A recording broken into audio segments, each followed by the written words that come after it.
Jeudi 12 octobre 2023, la mauvaise nouvelle est tombée. Après plusieurs semaines de recherche, le corps de Marwan Bereni, disparu depuis le 3 août, a été retrouvé. Marwan Bereni a été retrouvé mort.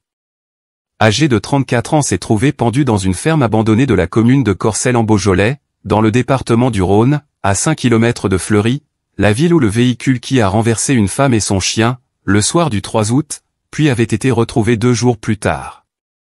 Les circonstances de la découverte du corps, et les papiers d'identité retrouvés à proximité, font que la thèse de suicide est désormais privilégiée.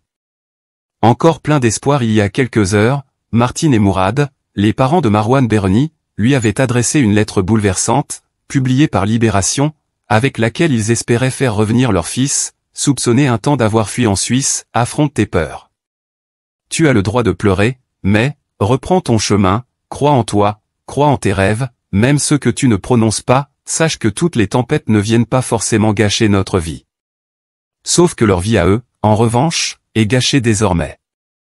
D'autant plus que, comme l'affirme le journal Libération, Martine et Mourad ont appris la mort de leur fils Marwan, avant même d'en être avertis par les autorités. La porte de l'espoir s'est refermée, a déclaré Mourad ce vendredi 13 octobre.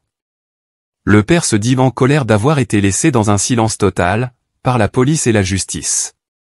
2 enfants morts dans de terribles circonstances.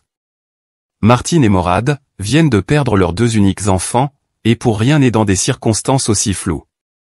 C'est quoi cela? C'est comme une sorte de malédiction. Quelle horreur pour cette brave famille.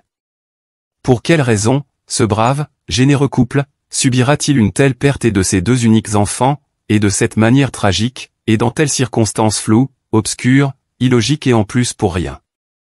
Vraiment c'est incroyable et bouleversant l'histoire de cette brave famille.